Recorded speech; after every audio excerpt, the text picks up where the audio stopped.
Check out the full story on Amazon. Link in the description below. We were going up to a large classified Navy base in Oregon, where the leaders of the fight against colossal, in cooperation with the hidden branches of the US military, had arranged a large fleet of military battleships, aircrafts, gunships, warships, submarines, and other examples of your tax dollars put to good use. The Hunters, DOSACT, and what other anti-supernatural and paranormal organizations were bold enough to come had gathered an impressive army of some of the most skilled soldiers and fighters in the world, and not all of them being human. When we arrived, I got a huge fucking sense of deja vu, from back when we had gone on a much smaller expedition to hunt that giant eel god. The battleship, warship, whatever military lingo those grunts use, that we were going on was pretty fucking huge, with a giant deck decorated with anti-aircraft guns, machine guns, and control towers. Given my only knowledge of the Navy was from the movie Battleship, I was quite impressed, with the fact that we were supposed to stay below deck for most of the trip. We wasted no time, skipping all the shit where everyone got to know each other, and we all boarded with our personal weapons and armor stored in lockers, settling into the soon-to-be-destroyed ship in our tiny rooms. The plan was to go out into the middle of the sea, a couple of dozen miles away from the first wave of monsters, and kill the stragglers after the bombs. It was good enough. Me, Zach, Kyle, my nephew and his weird friend stood on the railing amongst the rest of the soldiers and monster hunters, watching as a fleet of jets soared to an area with a huge concentration of monsters. Holy fucking shit, it's about to happen, I said, shaking with gung-ho excitement. Being that I had never been to war, I of course thought this was going to be some badass adventure with no casualties. Sergio and someone called the Observer, the leader of the Hunters, was stationed on another smaller and more mobile ship near our massive naval fleet of battleships, destroyers, and air units. We all stood out behind the railing, with our guns trained at the Pacific Deep as we waited for the glorious bomb show in the distance. "Fuck me, it's about to happen," Zach muttered, glancing at the horizon. We watched as somewhere in the distance, a bunch of explosives dropped from the sky, and even though the monsters had exploded from very far away, they must have blown up something really fucking huge, because some kind of black and blue guts splattered into the water a mile ahead of us. "Oh, gross," I said, as blood pooled in the salt water. This attracted a swarm of sharks which tore into the blown-up guts. "They're fucking coming!" The battleship's lookout said.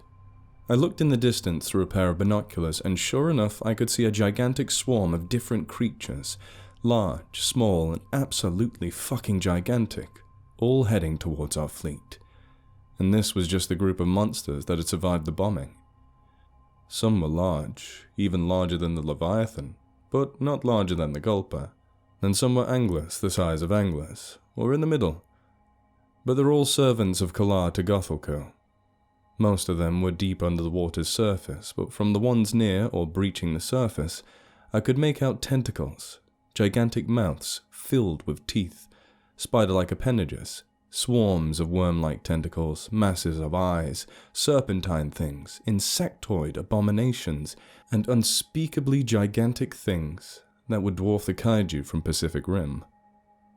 I saw even Blaine get a "why did I get dragged into this fucking bullshit" look as the enormous guns on the battleship fired, and so did the gunships circling us, taking out most of the building-sized monsters and some of the swarms. But some of them survived. I heard a growl behind me and almost fired at whatever it was, but I realized it was Rita, cracking her neck and looking like a UFC fighter warming up. The wave of monsters relentlessly swarmed one ship a half-mile beside us, immediately overtaking the entire deck, but the other ships covered it and shot them off. I spotted movement in the water beneath our ship, and everyone instantly began firing into it, as clouds of blue and black blood burst into the water.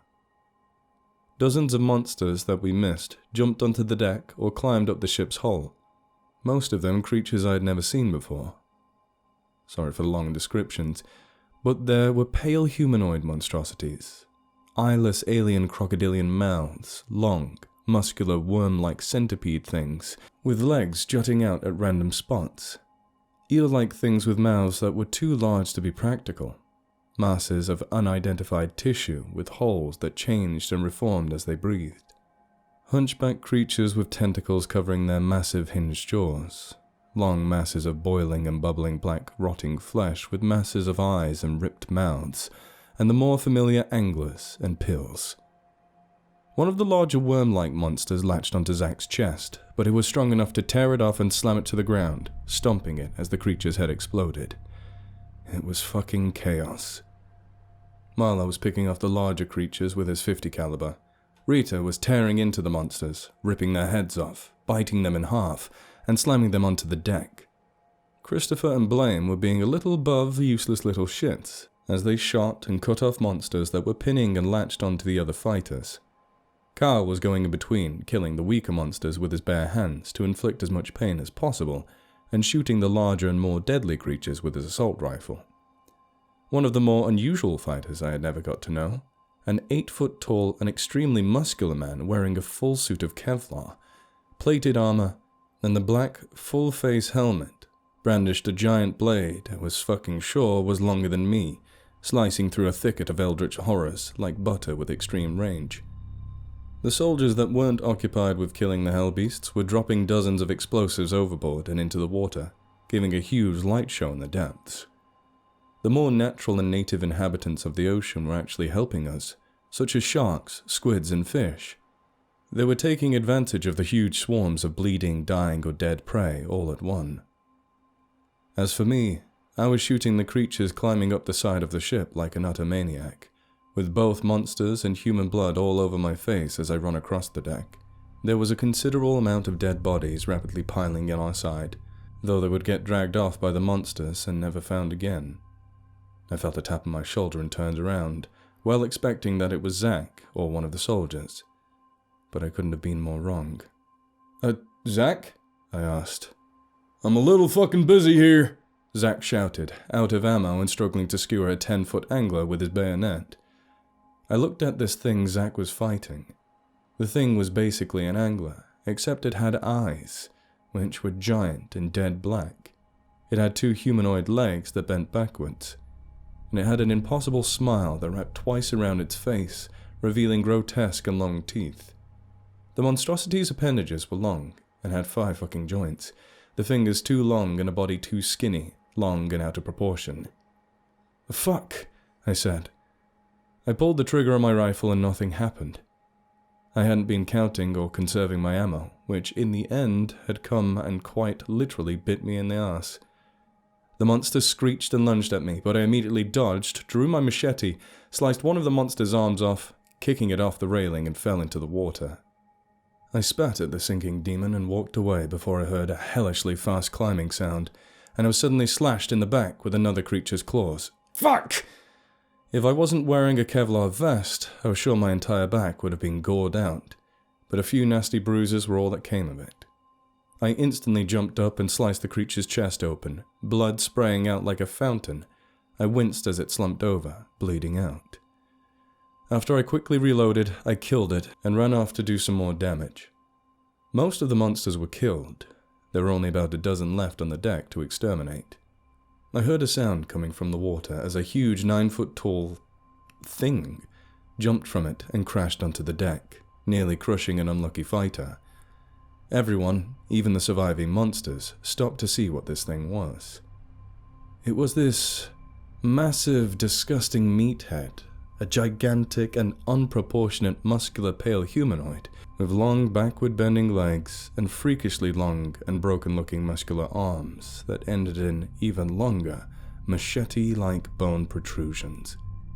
The abomination's head was just a smooth skull with skin wrapped around it, and a gigantic outward-facing mouth that constantly gnashed at anything nearby. And most freakishly, it had a huge opening in its torso, the monster's ribcage exposed, the over-number ribs acting like the legs of a centipede. Basically one of Satan's bastard children. The other huge guy wielding a massive machete, who I learned was nicknamed Goliath, stopped strangling an angler to death with his bare hands and dropped the monster. He cracked his knuckles and stomped over to the demonic abomination with a stride that would have given most wife-beaters a run for their money. The two of them stared at each other, and that's when the brutal fight began. Given that a few monsters that remained were now dead, this was the main event. For such an enormous thing, the creature was very, very fast, and my eyes couldn't keep up with its movements as it charged. "Fuck him up!" I yelled, feeling like I was watching a fight back in middle school. The behemoths clashed, Goliath slicing ribcage clean in half with one swing of his two-handed machete. And I almost shit my pants when ribcage nearly instantaneously grew his lower body back, two legs sprouting from its sliced torso and slashing its longer arms at Goliath. What came next was crazy. So crazy I struggled to comprehend it. Here's the best way I can put it into words. Goliath sawed half of Ribcage's face off. Ribcage screamed in pain and bit Goliath's hand off, but it regenerates. Goliath kicked Ribcage off the ship and Ribcage scaled the hull and jumped back in. Goliath sliced off Ribcage's arms and started hooking the severed wound at least a dozen times, which stopped the regeneration process. Ribcage screamed and kicked Goliath back. The two skidded toward each other at the end of the ship like a bad anime fight, wounded and tired as hell. "Fucking hell, that's tough," Goliath groaned. Ribcage roared and started slashing at Goliath with his remaining arm, while Goliath kept jumping back and slipping the swings. Eventually he got close enough and shoved his machete into Ribcage's mouth, penetrating through the back of his head in a bloody mess. He pulled it out, slammed the creature onto the floor and kicked his face, and stomped on it like a watermelon. Goliath fell to his knees, hammer-fisting Ribcage's chest, neck, and face, and just breathed for a few seconds. He looked like he had gone through a meat grinder, naked, and his wound slowly healed as he rested. "How do you do that?" I asked the giant. "Do what?"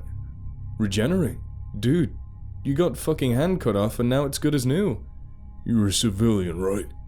You don't need to know," Goliath said, coming off as a bit rude. I sighed, walked away, looked into the water, and saw that most of the monsters were slowly diving deeper into the water as they retreated. We had won. For now, at least. The monsters had changed course, trying to circle us and hit us from behind. Colossal himself, or what we thought was him, was still 100 miles away from us, surrounded by the biggest swarms of hellish creatures we had ever seen.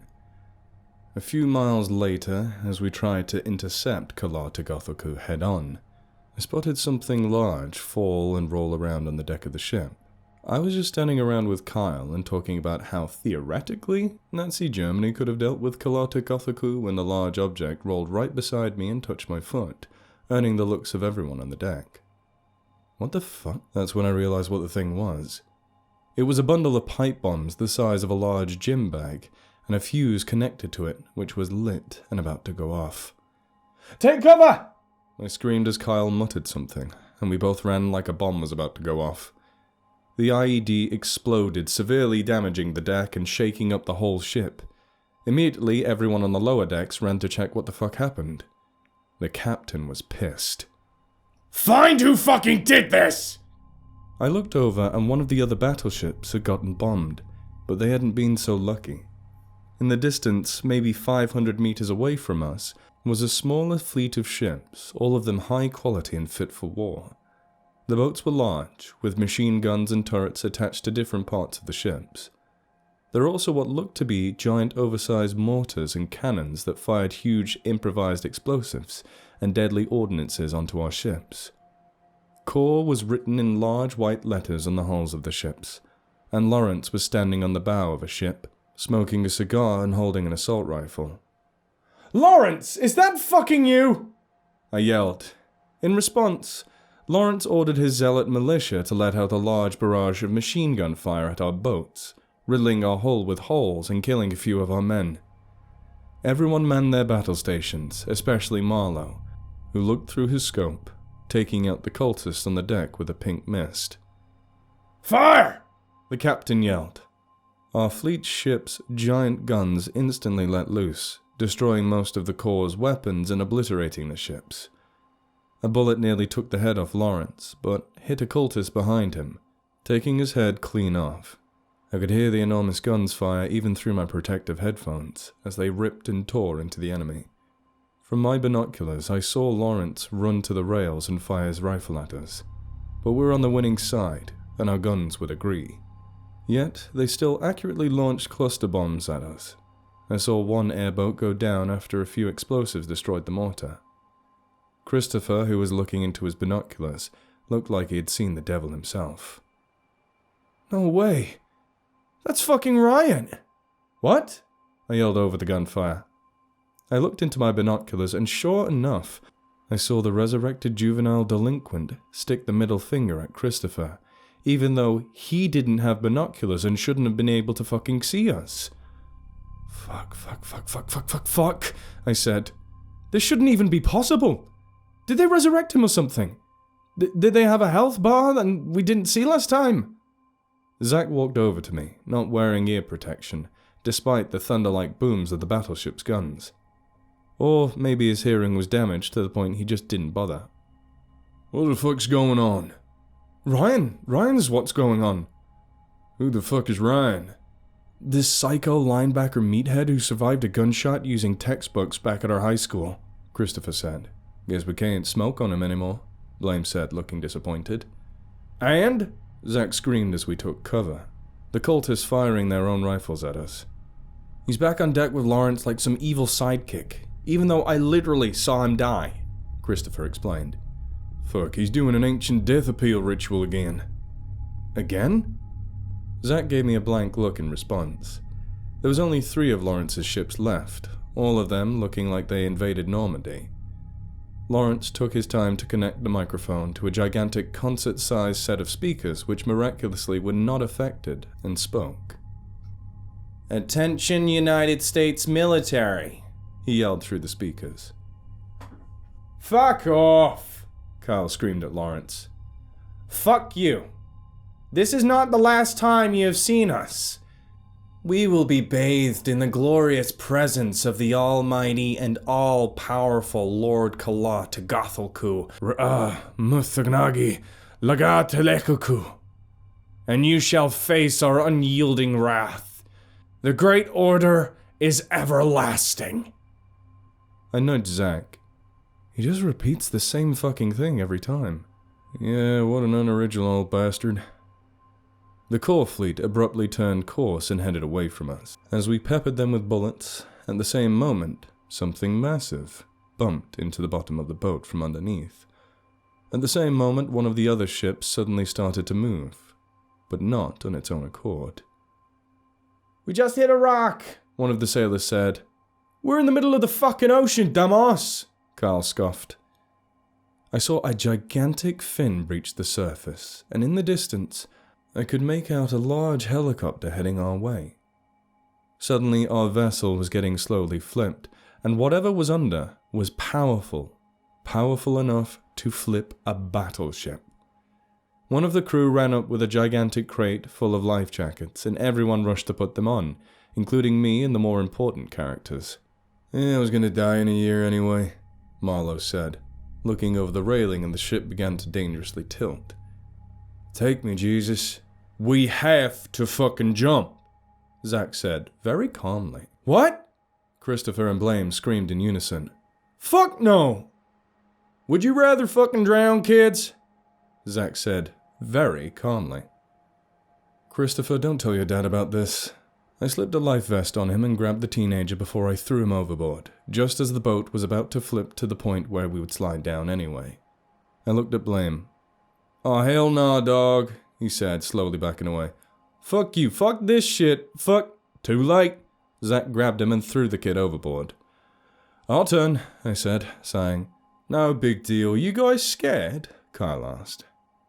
We all jumped, just as the battleship completely capsized, sending a huge wave that sent me under for a few seconds. But I breached the surface, gasping. I was instantly shocked by the cold as my mouth and nose filled with salt water and my vision blurred. Thankfully, a large, scarred hand pulled me out of the water and onto an inflatable dinghy, where Zach and some of the other survivors were. I looked into the water around us, and the gigantic waves and whirlpools that were caused by whatever was beneath us, an enormous leviathan. I just hoped it wouldn't open its mouth. When it finally emerged, I could almost say I was scared. The monster was about 500 meters long, serpent-like, with a row of jagged and scarred brown fins covering its back, and stringy black tendrils hanging from its mouth. The monster's head resembled something like an oversized lancetfish, with an ancient-looking and gigantic hinged jaw that was a dark maw filled with giant, jagged teeth. It had 5 large, ancient, glowing yellow eyes on each side of its face, and 2 gigantic, jagged and torn-up fins with multiple smaller appendages and tentacles, sprouting from random parts of its horrific yet magnificent body of the creature. Multiple parts of the monster's body were also bioluminescent, sprouting a glorious yellow-golden color, contrasting with the rest of the monster's dark and rough body. It stared down at us with a heavy gaze that struck fear and absolute awe through my body. Or maybe it was just the flask talking. "We need to go," Zach yelled at the dinghy's driver. And we were off. As the helicopter got closer and closer and nearer to the water, I noticed a group of people standing in front of an open door ready to jump, like something straight out of Attack on Titan. A man in a gigantic mechanized suit jumped from the helicopter, stabbing a gigantic sword into the monster and dragging its blade down the monster's neck, creating a long jagged cut that spilled out black blood. 4 more people wearing identical suits jumped straight from the helicopter and onto the monster, slicing into it with blades and firing grenades at incomprehensible speeds. "Who the fuck are they?" I asked Zach. "Task Force Nova Compass Hunter," he replied. "I was on the phone with one of them earlier this week." From what I heard later, the group was a task force hired by a government-sponsored organization that briefly partnered with Zach's organization. The task force in particular consisted of 5 extremely skilled soldiers of their trade, who were deemed fit to undergo a super soldier program that altered their bodies and minds to extreme heights. They had been fitted with mechanical exoskeletons, which acted like armor and a force multiplier. One of their members had died a few months prior to this shit show, and had been replaced with the only female member of the British SAS, who hailed from an unknown ancient tribe from the most remote areas of Siberia. Her name was Kali.